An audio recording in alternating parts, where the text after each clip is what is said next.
अखिल आर्यवैश्य संघ आंतरराष्ट्रीय बजरंग दल देशभरामध्ये लक्ष्य निश्चित करून काम करत आहे। आपल्या सर्वांना माहिती असेल की 450 वर्षानंतर प्रभू रामचंद्राचं मंदिर आपल्या हिंदूंच्या झोळीमध्ये मिळालेलं आहे।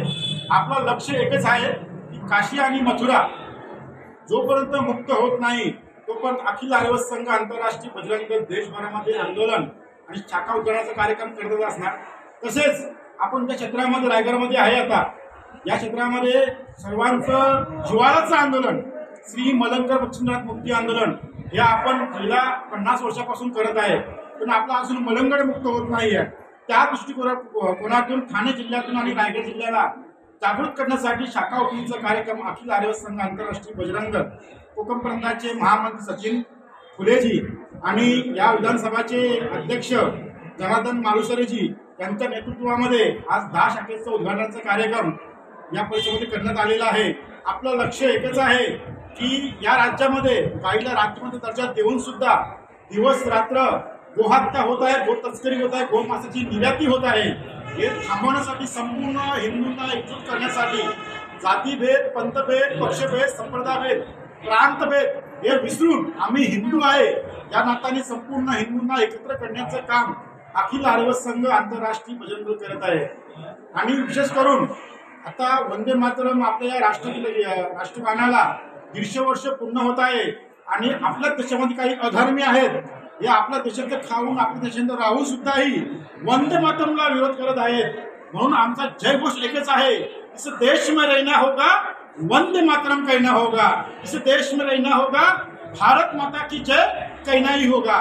आणि ज्यांना वंदे मातरम आणि भारत माता की जय हे बोलायचं नाहीये त्यांच्यासाठी अखिल आर्यवैश्य संघ आंतरराष्ट्रीय बजरंग दलाने बसची व्यवस्था खूप चांगली केलेला आहे। चलो पाकिस्तान, ज्यांना भारत आपला देश वाटत नाहीये, ही भारत माता आपली माता वाटत नाहीये, त्यांची सर्वांची व्यवस्था अफगाणिस्तानामध्ये आणि पाकिस्तानामध्ये आपण केलेली आहे।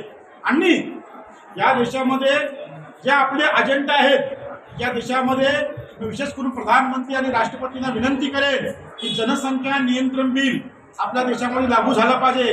हम दो हमारे दो जर हिंदूंसाठी आहे, तो हम 5 हमारे 25 हे मुसलमानांसाठी आहे। जनसंख्या वाढत आहे, जेणे भविष्यामध्ये आपलाही अफगाणिस्तान व्हावा नाही, आपलाही नेपाळ व्हावा नाही। म्हणून जरा जनसंख्या नियंत्रण बिल सरकार पारित करत नसेल, आमच्या भगवद्गीतेमध्ये सुद्धा लिहिलेलं आहे, आमच्या पुराणामध्ये लिहिलेलं आहे, जरा आमचा बाप मेला तर त्याला 4 खांदे लागतात। मग मी सुद्धा हिंदूंना आवाहन करेन की प्रत्येक हिंदूंची 4 मुलं असायला पाहिजेत। आणि जर हे थांबलं नाही तर देशभरामध्ये जे हिंदू राष्ट्र आपण निर्माण केलेलं आहे ते कधीच पूर्ण होणार नाही। कारण की या देशामध्ये नरेंद्र मोदीजी आहेत, योगीजी आहेत, अमित शहाजी आहेत, देवेंद्रजी आहेत, तोपर्यंत हिंदुत्व खतरेमध्ये नाही आहे। पण काही आता हिरवी नाहक आपल्या देशामध्ये आणि आपल्या महाराष्ट्रामध्ये हिरवीला लागलेला आहेत। आणि मी महाराष्ट्र सरकारला निवेदन करेन की जो आंदोलन तुम्ही चालू केलं होतं की या देशामध्ये औरंगजेबाची कबर ही नासलीच पाहिजे, तिला जमीनदोस्त करण्यासाठी जरा तुमच्याकडे जेसीबीची व्यवस्था नसेल तर अखिल आर्यवैश्य संघ आंतरराष्ट्रीय बजरंग दल आपला जेसीबीची व्यवस्था करून द्यायला तयार आहे। एक जेसीबी संभाजीनगरमध्ये औरंगजेबाच्या कबरवरती चालवा आणि एक जेसीबी श्री मलंगड बक्षीनाथ मुक्ती आंदोलन जे मलंगडावरती थडके उभे केलेले आहेत इथे चालवा। तसंच एक जेसीबी दुर्गाडी किल्ले इथे चालवा। एवढंच बोलून या देशामध्ये हिंदू राष्ट्र निर्माण झाला पाहिजे।